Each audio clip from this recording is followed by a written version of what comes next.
আজকে আমি তৈরি করব মাখা সন্দেশ, যেটার জন্য আমি দিচ্ছি 3 প্যাকেট দুধ, চিনি এবং আমন্ড দুধ। ভিনিগার দিয়েছি, আস্তে আস্তে ছানাটা কাটছে।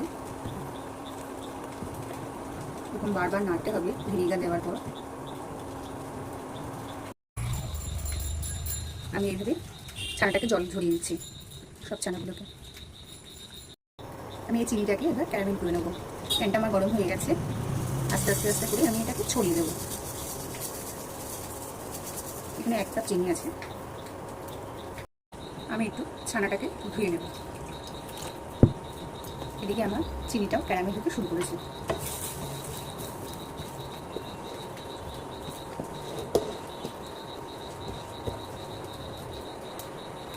আমি এবার ছানাটাকে ঢেলে নিলাম,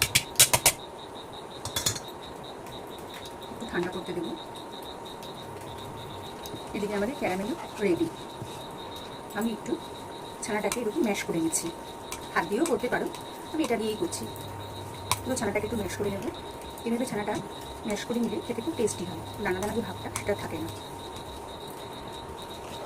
এবার এই ক্যারামেলের মধ্যে আমি এবার পুরো ছানাটাকে দিয়ে দেবো।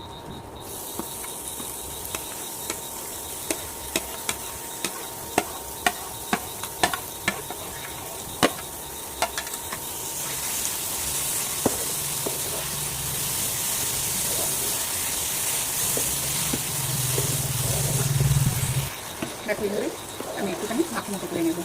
ছানার যে জলটা ছিল সেটা একটু শুকিয়ে গেলে আমি দিয়ে দেবো আমন্ড দুধ, আর দেবো এখানে একটু মিঠাই। আমি দেবো একটু মিঠাই।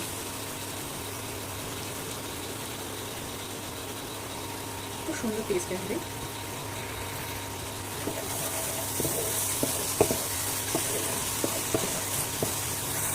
আর দেবো সেই আমন্ড দুধ, অল্প অল্প করে দেবো।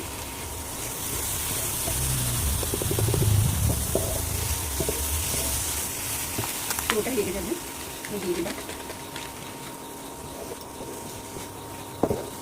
আমন্ড দুধটা দেওয়াতে পুরোটা আঠো আঠো ভাব হয়ে যাবে।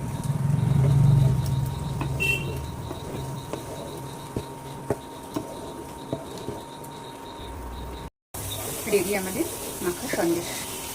পুরো শুকিয়ে আসছে, দেখো একটা মাখো মাখো ভাব চলে এসছে, গায়ে গায়ে যখন লেগে যাচ্ছে, এখানে বোঝা যাবে যে এটা রেডি। আগে একটু ছাড়া ছাড়া ভাব ছিল।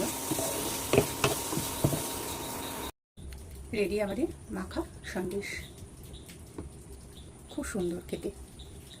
একবার বাড়িতে তৈরি করে দেখবে বন্ধুরা, খুব সহজ পদ্ধতি, খুব বেশি কিছু লাগে না। আমার রান্নাটা যদি ভালো লাগে তাহলে চ্যানেলটাকে সাবস্ক্রাইব করে দেবে, লাইক ও কমেন্ট করবে।